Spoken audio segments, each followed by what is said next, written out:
Buenas tardes. Buenas tardes, doctora. ¿Qué tal? Ya. Les decía que voy a compartir pantalla para poder comenzar.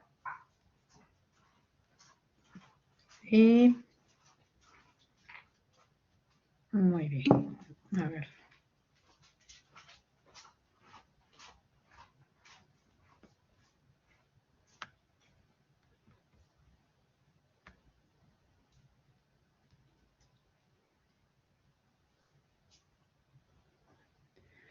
Bueno, ¿pueden ver la pantalla? ¿Sí? Sí, doctora. Sí, doctora. Bueno, ¿qué tal? Buenas tardes con todos. El día de hoy vamos a desarrollar la evaluación de la función tiroidea. Es importante recordar que la función tiroidea se va a valorar justamente a través de la interpretación que nosotros hagamos como clínicos de las hormonas tiroideas, que es el principal producto que tiene justamente la glándula tiroidea.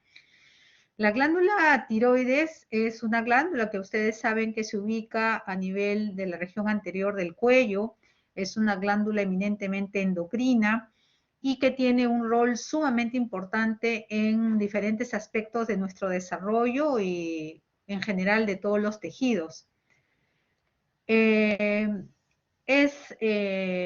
Esta glándula la que va a ser responsable de elaborar las hormonas tiroideas que al final son el producto que va a realizar las diferentes funciones, ya que todas estas hormonas tienen receptores en las diferentes células de todos los sistemas y órganos de nuestro cuerpo. Entonces, por lo tanto, son sustancias, son moléculas pero muy relevantes para el desarrollo, el crecimiento, el metabolismo. ¿Y cómo es que se va a obtener estas glándulas tiroideas? ¿Cómo es que va a hacer el proceso de biosíntesis de la hormona tiroidea? Entonces, todo comienza con la captación que se va a tener a nivel de la sangre, del yodo, a través de la membrana justamente de estas células foliculares, y este sería el primer paso que viene a ser el atrapamiento del yoduro por las células foliculares. Una vez que pasa esto, y dicho sea de paso, esto se hace a través de una bomba yodo-sodio, y a través de ello es que se va a poder transportar el yodo hacia dentro del citoplasma de la célula folicular. El segundo paso importante viene a ser que este yoduro va a difundirse a través de esta célula, provocando justamente que vaya hacia las zonas apicales de la célula folicular. Y ahí pasaría el tercer paso, que es el transporte de yoduro al coloide, en donde va a realizarse todo el proceso de la incorporación y la formación de las hormonas tiroideas. Entonces, este paso es sumamente importante cuando pasa al coloide dentro de la glándula tiroides. Y de ahí vamos a pasar al cuarto paso. En el cuarto paso ocurre la oxidación. ¿La oxidación de qué? Del yoduro inorgánico al yodo e incorporación del yodo en residuos de la tirosina. La tirosina es una molécula que está dentro de la gran molécula que es la tiroglobulina. Entonces, cuando ocurre esta incorporación del yodo que ha sufrido justamente la oxidación de yoduro inorgánico y por lo tanto se ha convertido en este yodo que es la que es capaz de poderse unir a las moléculas de tirosina dentro de la tiroglobulina, es la que va a conformar justamente la gran molécula preparada para luego conformar las unidades, ya sea de la monoyodotironina o la diyodotironina. ¿Qué ocurre justo en el paso 5? En donde cuando se unen dos moléculas de diyodotironina, será la tetrayodotironina, que es la conocida como la T4 o la tiroxina. Y cuando se une una monoyodotironina con una diyodotironina, entonces se formará la T3 o la triyodotironina, también conocida. Una vez que ya se han formado estas moléculas, entonces tiene que pasar a otra vez incorporarse a las células foliculares. Y esto lo hace a través de la captación por endocitosis de la tiroglobulina. Una vez que ya se tiene este atrapamiento, por decir, de esta molécula grande, entonces esta va a ser unida o se va a fusionar con un lisosoma. Y al momento que se fusiona con un lisosoma, esto va a ser capaz de romper a través de proteólisis esta membrana y por lo tanto poder ser liberada ya en el extremo cerca al vaso sanguíneo de sus componentes ya finales, que viene a ser la tiroxina y la triiodotironina, que viene a ser el T4 y el T3 respectivamente. Hay un paso adicional que se va a dar, que viene a ser, además de la liberación del T4 y del T3, que es que también esta diyodotironina y monoyodotironina, que también están presentes, deben ser sometidas digamos, a una desyodación. Se debe recuperar tirosina. La tirosina nunca se va a quedar, digamos, en el aire. Tiene que otra vez ser incorporada a la tiroglobulina para esperar de que haya yodo y otra vez se incorpore. Entonces se tiene que recuperar esta tiroxina y esto lo hace a través del proceso de la desyodación.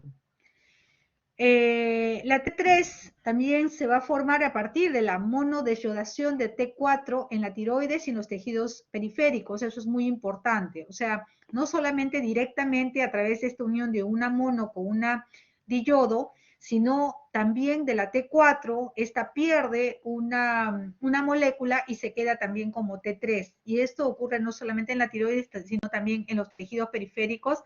Por lo tanto, la presencia de T3 también podría estar en relación a esta parte de explicación de biosíntesis de la hormona tiroidea. ¿Qué pasa cuando ya las hormonas tiroideas son secretadas a la circulación? Ya se conformó, ya se liberó, ya están en sangre. Entonces, estas tienen que ser transportadas, tienen que circular a través de otras moléculas que son transportadas generalmente y mayoritariamente por la globulina fijadora de tiroxina o la TBG.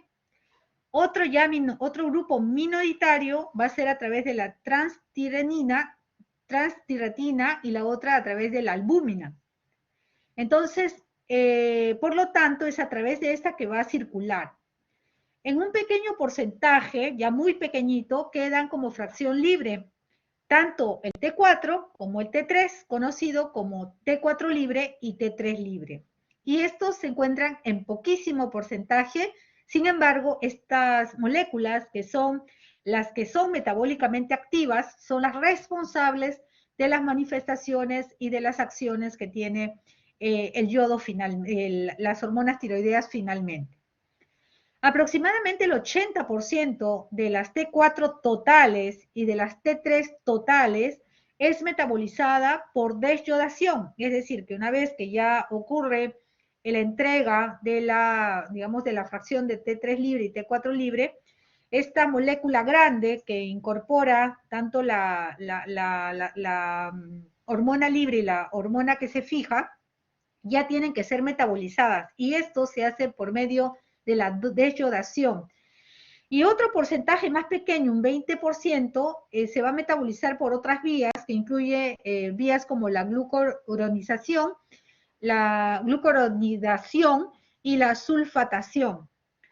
Ahora, en el hígado también se va a conjugar con glucurónido y sulfato, y estas son excretadas por la bilis y parcialmente hidrolizadas en el intestino. Una vez que ya ha llegado, digamos, las hormonas a las células, donde son las células, digamos, donde va a ejercer su acción directamente, que sabemos que estas hormonas tienen receptores en todas las células del organismo, fundamentalmente en algunos órganos más, como por ejemplo el cerebro, el corazón, los huesos, los músculos, diferentes, digamos, aspectos y órganos del metabolismo. Entonces, esto va a realizarse justamente a través de estos receptores estos se van a encontrar a nivel nuclear de las células. Y estos receptores son de dos tipos, los TR alfa y los TR beta. Hay algunas isoformas dentro de cada una de ellas, como el TR alfa 1 y el TR alfa 2, y del beta, el TR beta 1 y el TR beta 2. Las hormonas tiroideas van a ejercer sus acciones justamente cuando se van a unir a estos receptores y los van a activar, ¿no? Ahora, cuando ya se unen con su receptor, lo que va a ocasionar es que va a haber una expresión de transformación génica y que va a hacer de que sea sensible estos receptores a la acción de la hormona tiroidea.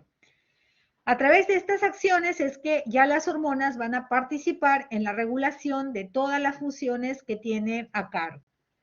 Entonces, en el cuadro de arriba, vemos cómo la molécula de tirosina que se unió al yodo que sufrió justamente la oxidación, con, digamos, con la yodación, voy a tener la diyodo tirosina. Y también voy a tener moléculas de monoyodo tirosina, ¿no? Depende de qué cantidades de moléculas son las que vamos a tener. Entonces, si yo tengo la unión de una monoyodo tirosina con una diyodo tirosina, voy a tener un triyodo tironina. Y si yo tengo dos moléculas de diyodo tironina o tirosina, voy a tener la tiroxina, que viene a ser la T4, que es la que al final son las hormonas circulantes. Y en este otro cuadro tenemos los receptores que están distribuidos en los núcleos de las células y que van a recepcionar a las hormonas tiroideas para que se ejerzan su acción determinada, depende de la célula donde sea, digamos, donde esté el órgano punto o el punto final de la acción de estas hormonas. Y vamos a tener lugares de acción, lugares de unión específicas en las cuales van a ejercer una especie de ligandos con las moléculas, con parte de las moléculas de las hormonas y van a poder expresar justamente activarse y a ver esa avidez de la acción de la hormona tiroidea. Ahora, hay enfermedades en las cuales hay mutaciones de algunos segmentos, algunas partes de los receptores. Y entonces, por lo tanto, podría haber alteraciones como resistencia a las hormonas, a la acción de las hormonas tiroideas, o incluso alteraciones que pueden devenir en una hipofunción severa de estas. Una vez que ya tenemos la producción, el transporte, la acción, entonces esto tiene que ser regulado, porque si no se regula, entonces vamos a tener va a haber una hiperactividad que no va a tener fin de la producción de las hormonas tiroideas o por lo contrario va a estar en déficit. Y como el organismo es perfecto y las funciones del organismo siempre van a mantenerse en homeostasis, siempre van a mantenerse en equilibrio, entonces por ello deben de ser regulados. Y esto se va a regular ellos mismos, las hormonas mismas van a ser reguladas, van a autorregularse, pero a través de información o mensajeros que van a enviar hacia los estimuladores que se encuentran a nivel hipotalámico e hipoficiario. ¿Cómo así? Que cuando nosotros tenemos que hay liberación de hormona T3 y T4 y que estas hormonas, digamos, van a estar incrementadas, entonces van a ir directamente hacia, esta información va a ir directamente hacia el hipotálamo, que va a sufrir este aumento de las hormonas finales, va a sufrir un efecto de retroalimentación negativa para que ya no se siga liberando la hormona liberadora de tirotropina y por lo tanto no estimule a que se produzca la hormona estimuladora de la tiroides, que es la TSH. Y esto hace que entonces no haya los estímulos a través de los receptores de las células de la tiroides para que se produzca toda la cascada que vimos para la producción de las demás hormonas tiroideas. Y estos efectos puede ser netamente por el tema de la liberación directa de las hormonas tiroideas o la que atraviesa por el hígado, que dijimos que también tenía un metabolismo y en la cual se podía también obtener T3 justamente por esta desyodación del T4 y obtener T3. Entonces, por lo tanto, vamos a tener este aporte de T3 adicional, pero a través de esta ruta metabólica. Pero, ¿qué pasa cuando hay disminución? Cuando estas están disminuidas. Cuando estas están disminuidas, entonces más bien lo que se va a provocar es un estímulo para que haya mayor secreción de hormona liberadora de tirotropina para que pueda ser estimulada a nivel de la hipófisis para que se libere la hormona estimuladora de la tiroides, la TSH, y esta pueda ejercer un rol estimulador a través de sus receptores del TSH en la glándula tiroides y esta pueda provocar la producción de las hormonas tiroideas. Muy interesante de que hay patologías en las cuales hay alteración de los receptores en la tiroides hacia la TSH y por lo tanto la TSH podría estar incrementada. Entonces, la secreción de las hormonas tiroideas, tanto la T4 como la T3, van a estar reguladas por la hormona estimulante de la tiroides, sobre todo la hipofisiaria, ¿no? Que es la TSH. La secreción de la TSH a su vez se controla mediante la retroalimentación negativa de las hormonas tiroideas. Tienen feedback negativo cuando hay muchas hormonas tiroideas circulantes y tiene feedback negativo cuando tiene pocas, positivo cuando tiene pocas y cuando tiene muchas es negativo, ¿no es cierto? Va a hacer todo lo contrario para poder regular la cantidad de hormonas finales que van a ejecutar su acción. Entonces se dice que existe una relación log lineal negativa entre las concentraciones séricas de T4 libre y TSH, porque ambas son, digamos, compensatorias, ¿no? Uno sube, el otro baja, el otro baja, el otro sube, ¿no? De tal manera que se mantenga esa homeostasis de las hormonas tiroideas. Esto significa que cambios muy pequeños en las concentraciones séricas del T4 libre inducen cambios recíprocos muy grandes en las concentraciones séricas de TSH. ¿Qué pasa? Que la TSH prácticamente se convierte en un metabolito que va a representar muy bien las cantidades o la función de la glándula tiroides. Quiere decir que cuando está en poca cantidad, sabemos de que probablemente siempre y cuando la hipófisis está bien, no hay problemas en la hipófisis, y la TSH está en poca cantidad, lo más probable es que la glándula tiroides esté produciendo gran cantidad de hormonas tiroideas. Mientras que si el TSH está elevado, lo más probable es que haya una disminución de las hormonas tiroideas finales, ¿no? Y eso es interesante porque va a permitir que una valoración de lo que está ocurriendo en la glándula tiroides, funcionalmente hablando, solamente sea necesario valorar el TSH. Como resultado, la función tiroidea entonces va a ser evaluada mejor midiendo primordialmente o en primer lugar la TSH sérica. considerando ausencia de enfermedad hipoficiaria o hipotalámica, es decir, que para que valga de que la TSH represente lo que está ocurriendo realmente como parte de la expresión de la función tiroidea, es que tiene que la función hipoficiaria e hipotalámica tiene que estar conservada. Entonces, ¿cuáles son las funciones de las hormonas tiroideas? Las funciones de las hormonas tiroideas son varias, en realidad también depende del grupo etario, porque en la primera etapa de la vida, cuando está en crecimiento, interviene muchísimo en la etapa embrionaria también, y en los primeros años de la vida, interviene muchísimo en el desarrollo del sistema nervioso central y en general en el metabolismo del cuerpo, pero fundamentalmente en el desarrollo óseo y en el desarrollo del sistema nervioso central. Ya cuando estamos en etapa de crecimiento y de ya la etapa adulta propiamente, interviene fundamentalmente en el metabolismo, ¿no? Tiene también acciones a nivel cardiovascular y funciones de homeostasis de la función renal.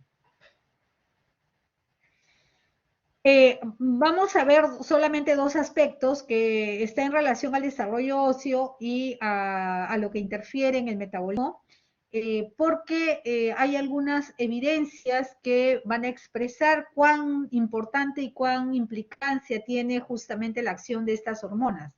Por ejemplo, en el desarrollo óseo, se ve que los lactantes con hipotiroidismo congénito que no reciben tratamiento para el hipotiroidismo tienen un desarrollo epificiario desordenado y retardado y crecen mal. También se ha visto que las concentraciones séricas de la osteocalcina están directamente relacionadas con el estado de la tiroides. Los niveles de ARN mensajero de osteocalcina en el hueso son estimulados por el T3 en un patrón específico de la región. También se ha visto que la cadera es un segmento muy susceptible a la osteoporosis en pacientes con hipertiroidismo o cuando tienen resistencia a la hormona tiroidea. Entonces, son algunos datos sueltos, pero que de alguna manera ejemplifican cómo es que está en perfecta relación el desarrollo, el metabolismo de la actividad ósea con las hormonas tiroideas. En el caso de la regulación del metabolismo, interviene y hay algunos elementos que hay que considerar. Por ejemplo, la hormona tiroidea regula la tasa metabólica y se asocia con cambios moderados en el peso corporal. Es sabido que los pacientes que tienen hipotiroidismo son pacientes que aumentan su grasa abdominal, son pacientes que tienden a tener índice de masa corporal elevado, pacientes que tienden a la obesidad, al mal metabolismo de los lípidos, carbohidratos. Entonces, sí que hay una implicancia en ello. El fenotipo metabólico del aumento de la estimulación del receptor T-alfa es el aumento conlleva al aumento de la alimentación y el aumento de la oxidación de los ácidos grasos.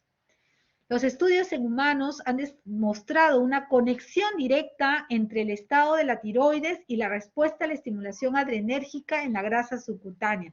Esto también es un elemento más en la cual se ve implicado la función de las hormonas tiroideas con respecto a la presencia de la grasa subcutánea fundamentalmente a nivel abdominal.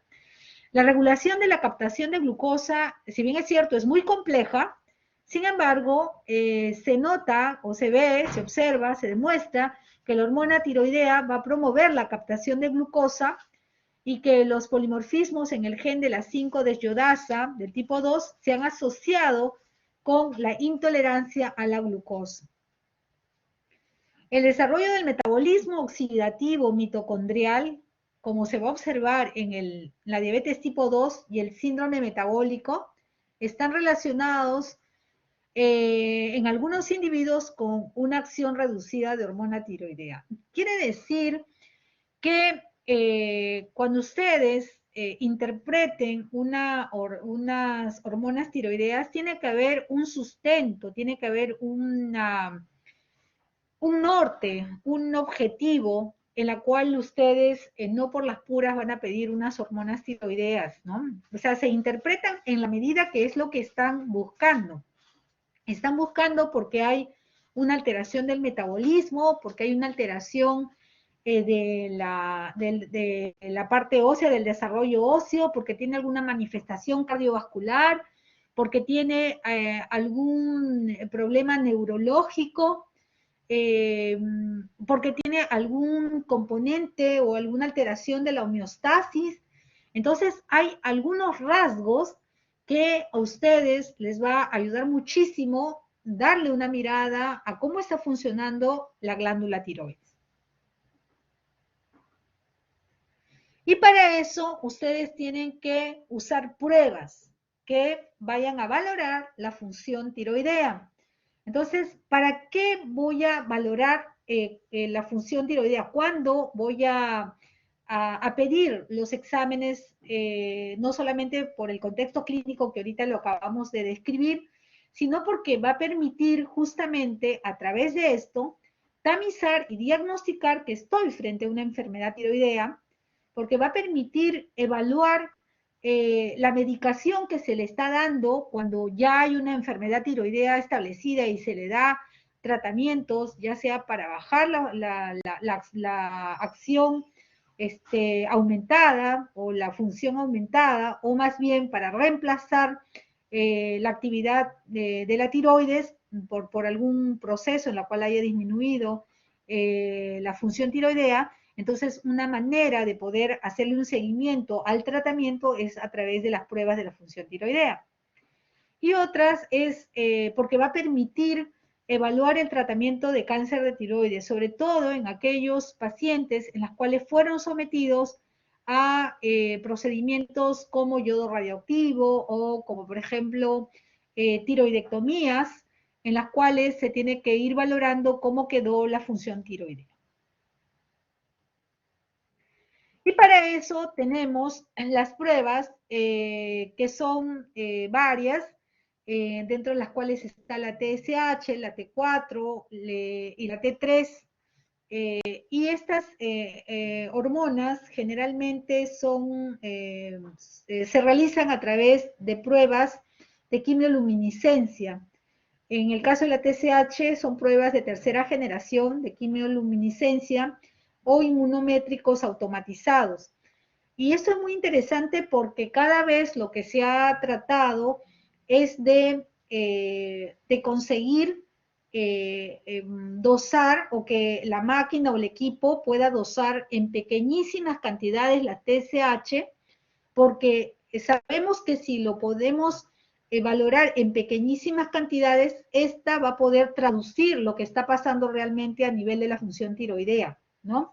Mientras que si es que no tienen alta sensibilidad en registrar, digamos, desde valores muy pequeñitos, entonces podríamos tener unos cortes muy altos, lo que sucedía antiguamente, y para cuando ya estaba alterado recién la TSH, ya teníamos ya que había pasado pues gran desorden a nivel del T4 y del T3. Entonces, por lo tanto, la idea es tenerlas en captación en mínima expresión, para poder cualquier variación de estas, poderlas detectar con respecto a la interpretación de lo que ocurriría en la T3 y en la T4.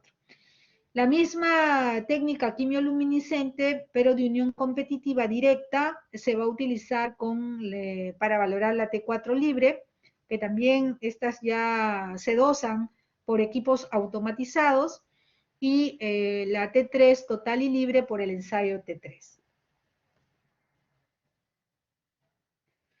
¿Cuáles son estas hormonas que nosotros debemos de pedir? ¿No? Entonces, bajo un sustento clínico, bajo una sospecha de valoración en la cual me centre en echarle vista a la función tiroidea, ya sea como diagnóstico, ya sea como seguimiento, ya sea como valoración después de un tratamiento oncológico, entonces se pide la TSH, la T3 y T4 total, y la T3 y T4 libre. Diría hoy en día que las que más debemos de pedir es la TSH y la T4 libre.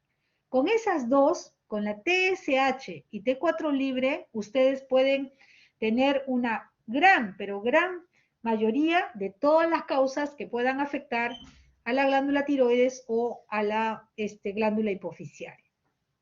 Los parámetros de concentración siempre fíjense con respecto al laboratorio que les está reportando el resultado. Acá son algunas referencias de valores, ¿sí? Puede variar, no necesariamente estas son las que, digamos, son internacionales, porque depende mucho de la generación del equipo que se esté usando para poder medir estas hormonas. En promedio, se dice que para la TSH sería de 4.5 a 5 de miliunidades por litro, ¿sí? Sin embargo, hoy en día, para poder captar alteraciones con respecto a la tiroides y poder realmente señalar si ese paciente está en hipo o en hipertiroidismo primario, estamos hablando cuando se valora, o secundario, depende de lo que se esté encontrando, necesitamos como que parámetros más pequeños para poder actuar a tiempo, ¿no? Y no esperar a que estén en un registro más alto para recién decir, ah, ya, por encima de esto recién voy a decir que está alto y entonces recién voy a actuar en el caso de un hipotiroidismo, por ejemplo, ¿no? Entonces hay cortes en las cuales dicen que es máximo hasta 4.7 y otros que son un poco más rígidos que dicen que es hasta 4.5. Lo cierto es que ustedes tienen que siempre comparar los valores referenciales del laboratorio del cual están interpretando. La TSH por sí sola es el primer examen que ustedes deben de interpretar. Y de acuerdo a eso va a lo siguiente. Si el TSH está normal, entonces, y solamente ustedes lo pedían de screening para ver, para echarle una mirada a cómo está la tiroides, entonces ahí nomás se debe de quedar. Pero si ustedes ven que el TSH está alterado, entonces ahí tiene que pedir el T4 libre, ¿sí? ¿Por qué no el T4 y el T3 total? Porque podría prestarse a confusión debido a que el T4 y el T3 total generalmente son aquellas moléculas que están, digamos, valorando tanto el T4 ligado a los transportadores y tanto como digamos, las hormonas que están libres. Entonces, por lo tanto, no expresa, sobre todo el T4 total, no expresa normalmente la sustancia o la molécula que es metabólicamente activa. Entonces, por lo tanto, la que sí expresaría sería la T4 libre. Entonces, si ustedes tienen un TSH, por ejemplo, elevado, entonces está alterado. Entonces, lo próximo que tendría que hacer es pedir un T4 libre para ver si es que está el T4 libre disminuido, significa de que es un hipotiroidismo primario, quiere decir que el problema está en la tiroides. Por eso es que, como está disminuido, ha hecho de que estimule a la glándula hipofisiaria para que se eleve la TSH. Si por el contrario el TSH está bajo, entonces esto amerita que ustedes le echen vista al T4 libre. Y si el T4 libre está alto, entonces quiere decir de que estamos frente a un hipertiroidismo primario. Primario significa de que es un problema a nivel de la glándula tiroidea con una hiperfunción.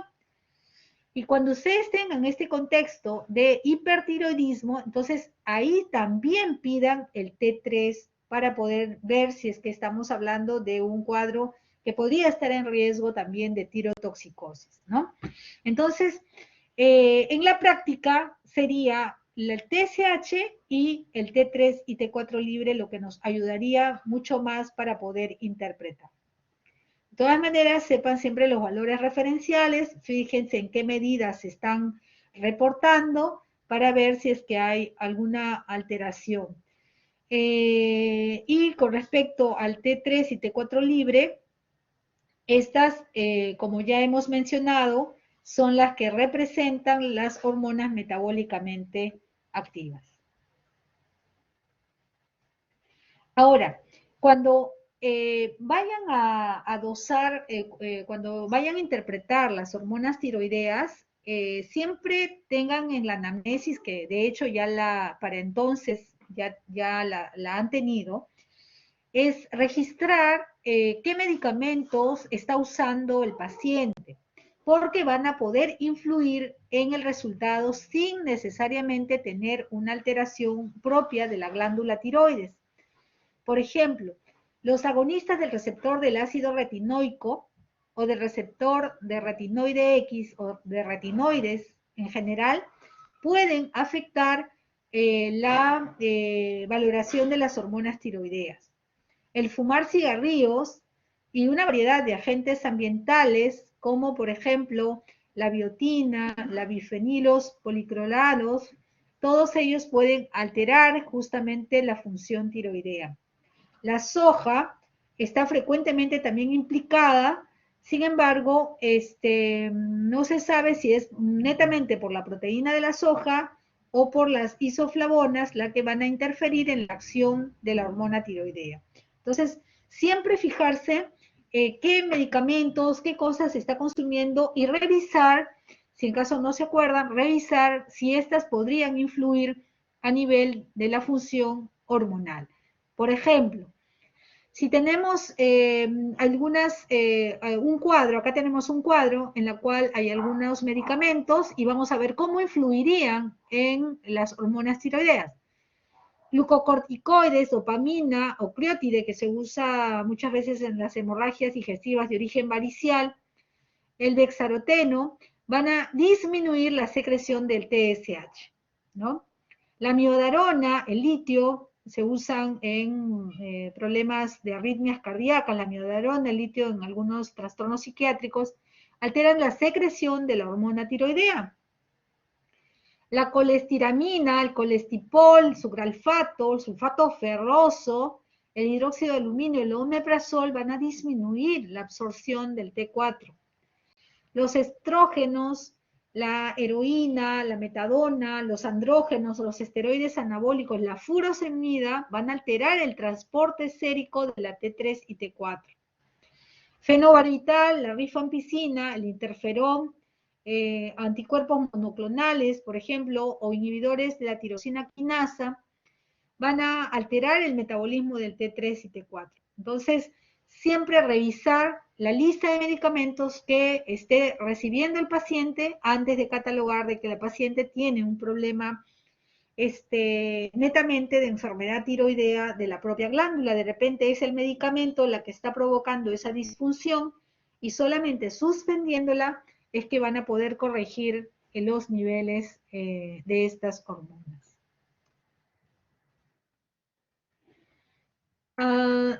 En cuanto a la interpretación de las hormonas tiroideas, acá me pareció un cuadro muy interesante que de repente podríamos repasarlo juntos, ¿ya?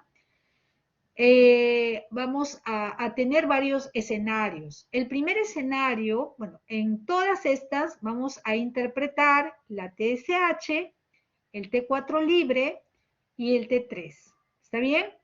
Entonces, y vamos a ver qué podemos concluir al final de esta interpretación.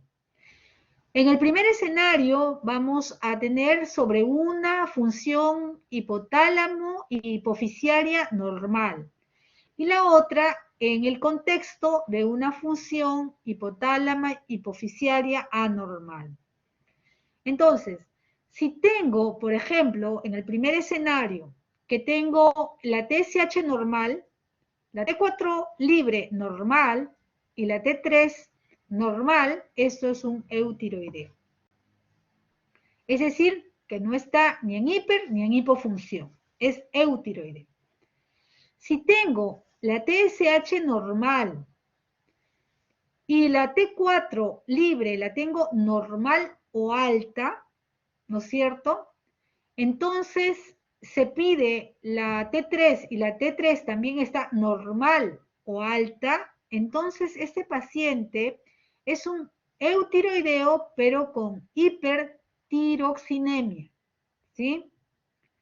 Si tengo la TSH normal, más bien tengo lo contrario, el T4 libre está normal o bajo y el T3 está normal o bajo, es un eutiroideo, ¿sí?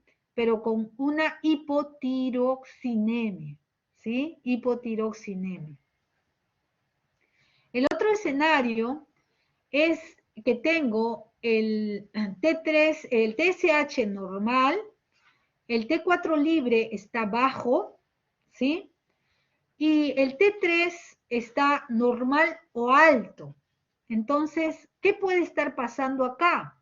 Es que es un eutiroideo, pero que está recibiendo terapia con T3, ¿no es cierto? Terapia. En el caso de que el TSH sea normal y estoy teniendo un T4 libre bajo, normal bajo o bajo, y la T3 es normal o alta, entonces acá estoy teniendo un eutiroideo, pero que está teniendo terapia tiroidea.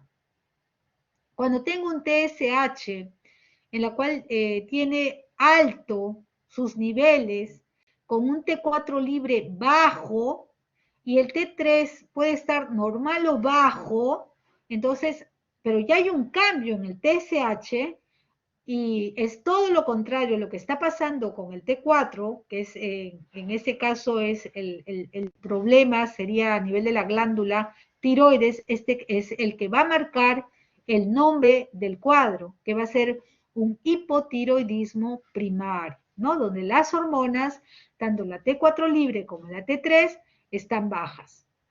En el caso de que tuviera el TSH elevado, pero las hormonas tiroideas T4 libre y T3 están normales, acá eso es lo que se llama hipotiroidismo subclínico, subclínico. No hay expresión de una disminución de las hormonas tiroideas, pero sin embargo el TSH ya está elevándose. Entonces, este hipotiroidismo subclínico es una entidad bastante frecuente, muy conocida, y que hoy en día tiene un rol importante en, digamos, en el enfoque que se le da para ver si es que se le da o no se le da tratamiento a este tipo de hipotiroidismos. En algunos casos se le da cuando está asociado a otro contexto clínico, y entonces que sumado a este otro contexto clínico podría dar alguna implicancia mayor en la morbilidad del paciente.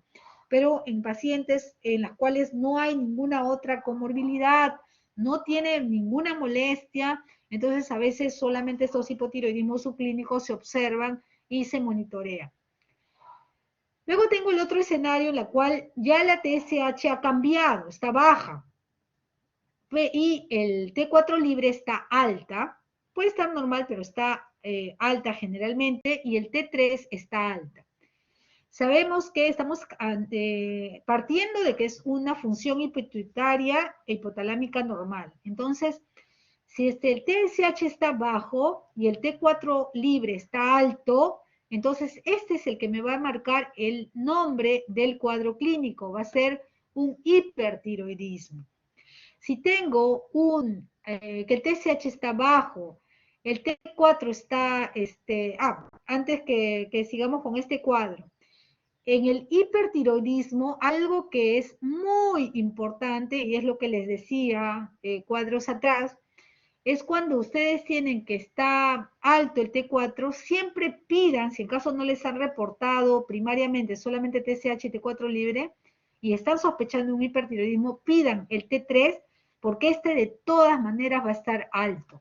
Entonces ya, digamos, sería como que el cuadro ideal para decir que es un hipertiroidismo. En el último cuadro de la fusión pituitaria hipotalámica normal, tengo que bajo el TSH, las hormonas están normales, pero este ya cambió, bajó el TSH. Entonces, esto es lo que nosotros le llamamos una hipertiroidismo subclínico, ¿no es cierto? ¿Por qué subclínico? porque no ha habido, digamos, no hay una expresión de alteración. Sin embargo, ya está bajando, porque sabemos que la acción de la, digamos, de la actividad final de la hormona viene a ser cuando por el T4 libre, pero vemos que esto está normal, pero sin embargo ya está bajando el TSH. Entonces, si baja el TSH, sabemos que es porque hay, de alguna manera, hay una hiperfunción, que todavía no está siendo clínicamente manifiesta, pero hay una hiperfunción. Y eso, por eso se le llama hipertiroidismo subclínico. Ahora vamos a ver el otro escenario, en donde hay la función pituitaria hipotalámica anormal. Acá tenemos que hay dos cuadros. Uno en donde el TSH está normal o alto, el T4 libre está alto y el T3 también está alto. Esto es el hipertiroidismo mediado justamente por TSH, es decir, es lo que nosotros llamamos que es un hipertiroidismo central, ¿no? Central o también llamado secundario, ¿sí? Porque el responsable de de la hiperfunción está, que está aumentada justamente la TSH. En el otro escenario, bueno, en el otro cuadro tenemos que el TSH está normal o bajo, el T4 libre está bajo o normal bajo, y la T3 está bajo o normal. En este caso, hay que sospechar de que estamos hablando de un hipotiroidismo de tipo central, donde el problema está a nivel de hipófisis, probablemente por una disfunción a nivel hipofisiaria con disminución de la TSH, pero que se expresa justamente en esta disminución que se tiene de las hormonas finales y que también sus niveles del TSH están normales o están en el rango o bajo, ¿no? Entonces, esta sería una forma de analizar.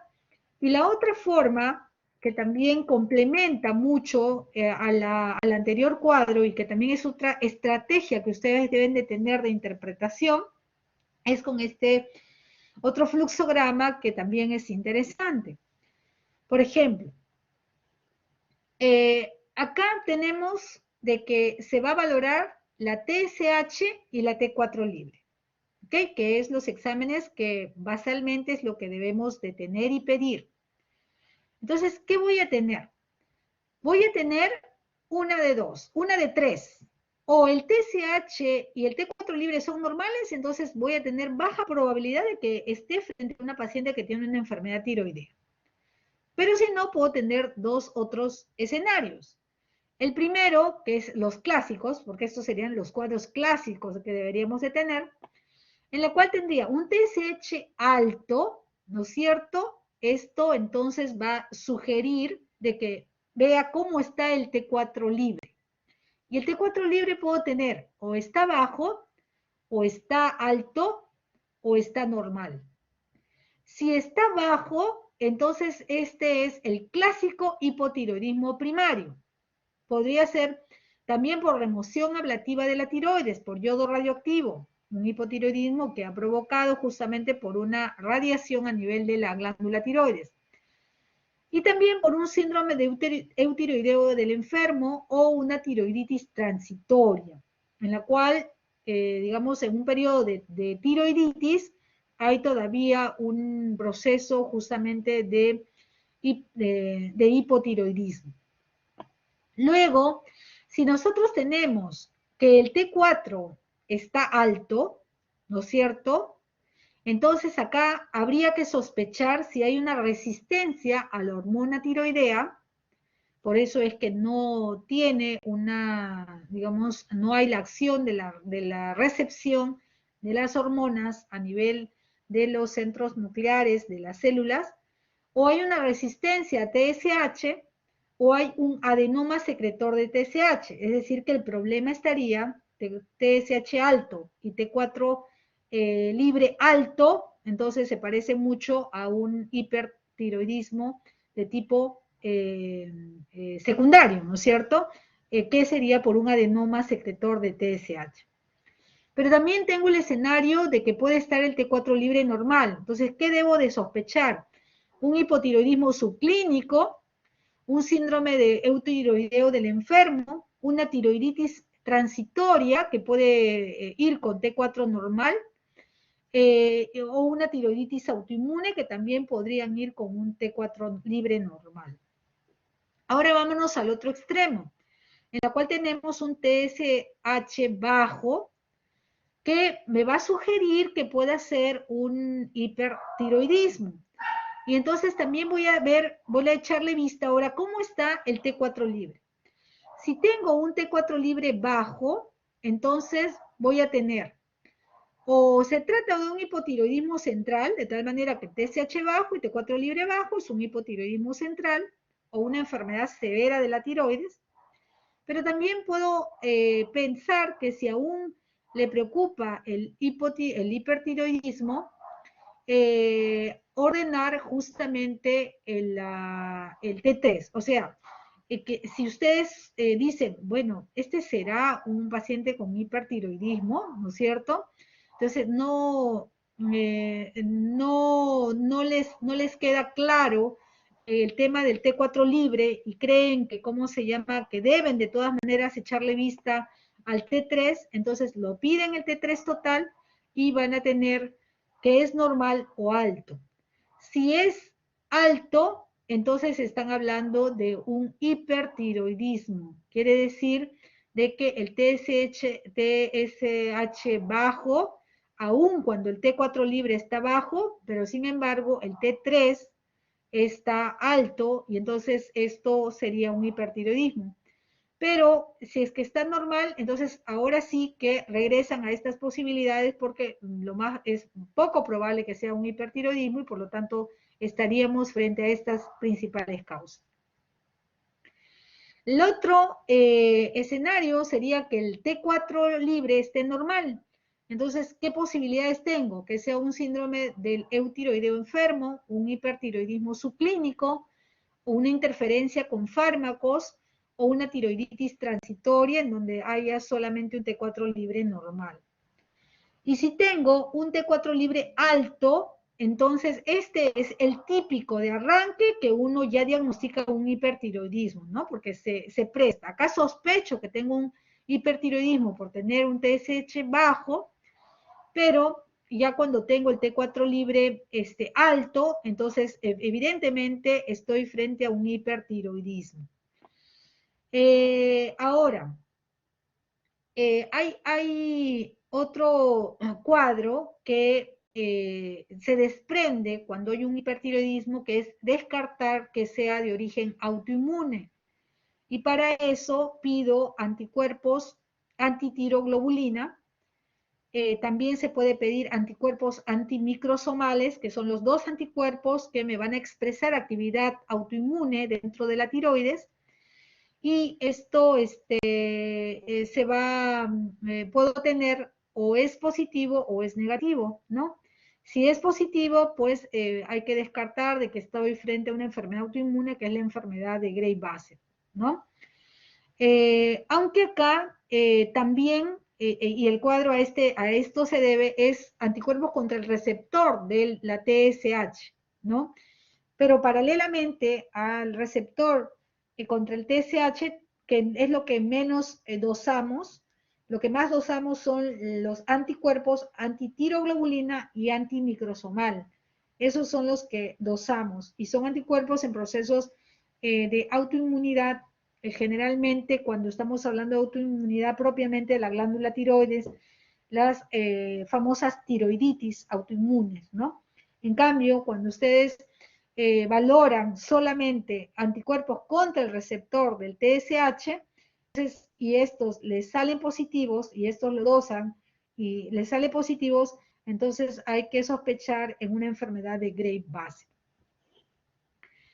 También tenemos la peroxidasa de la tiroides, anticuerpos contra la peroxidasa de la tiroides, Y acá pues también vamos a tener varios escenarios, ¿no? Son anticuerpos que se van a utilizar y por lo tanto, sobre todo cuando tengo este cuadro en donde tengo TSH alto y un T4 libre normal, y entonces podría estar frente a cuadros de tiroiditis de Hashimoto o algunas otras enfermedades inmunológicas.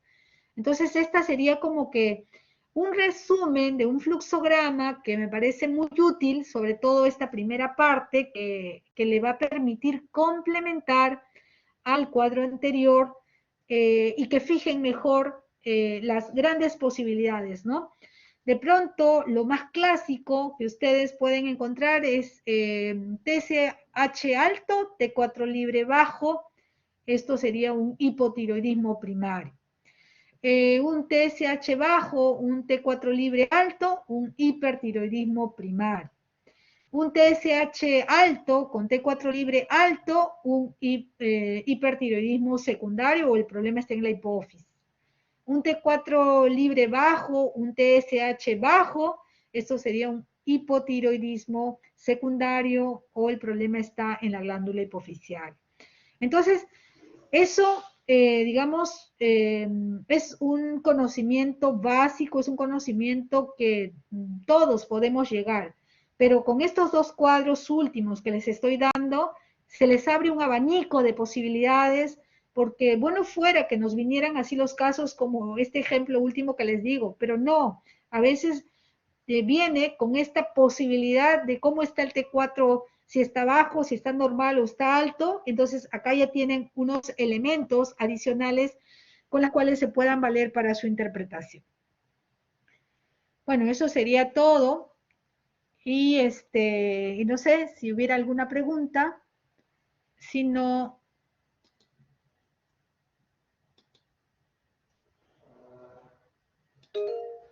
sí.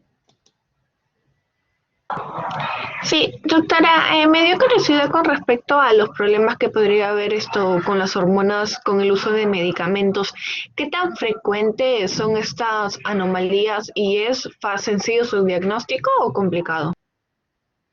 Bueno, el diagnóstico es sencillo porque lo tenemos en la anamnesis, ¿no? O sea, hay el registro de que el paciente, por eso siempre hay que preguntar, de cuando ya uno está sospechando de que puede haber una alteración del desarrollo, del metabolismo, de los huesos, o sea, algún point en la cual sea expresión de actividad de la función de la tiroides, de la glándula tiroidea, a través de sus hormonas, entonces ya debo de tener un bagaje de anamnesis, de antecedentes, que registre si es que hay alguna hormona.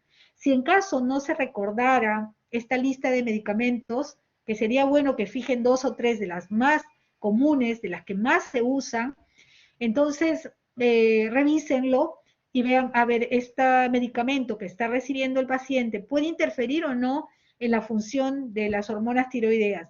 Y si hay ese registro, entonces ustedes ven si es que la sintomatología por la cual está viniendo corresponde a un problema netamente clínicamente manifiesto o se va a expresar en una alteración de la función tiroidea. Entonces pasan a lo que es el pedido de las hormonas tiroideas y ven si es que realmente este producto ha podido interferir o no. Pero estos medicamentos es el grupo en la cual ha demostrado de que pueda interferir de la manera como está registrado, ¿no? En el transporte, en la captación, en la actividad, ¿no? En diferentes puntos. ¿Hay alguna otra pregunta? Ya, gracias, doctora. Ujú. Bueno, si no hay más preguntas, entonces le voy a entregar el material a la delegada para que ustedes puedan tenerlo, ¿ya? Eh, co- mm, a ver, por favor, hay 2 preguntas, me parece. ¿Sí? En diabéticos, en diabéticos En diabéticos, bueno, recordar que los pacientes que tienen síndrome metabólico, aun cuando no esté considerado la enfermedad tiroidea, esté considerado otros parámetros, siempre, siempre, siempre en una intolerancia a la glucosa, en un paciente con obesidad, con dislipidemia, hay que considerar como causa, como digamos, como una valoración adicional cómo está la tiroides. Entonces, sí que necesitamos tener la toma de la función tiroidea en estos casos. Y realizarse el examen. Que si en los diabéticos, sí, claro, si es un paciente que tiene, no está consiguiendo sus objetivos tras la administración, entonces de medicamentos para la diabetes, pues sí, que hay que complementarlo con la valoración de la glándula tiroides. Bueno, nos quedamos acá y bueno, gracias por la atención. Nos vemos.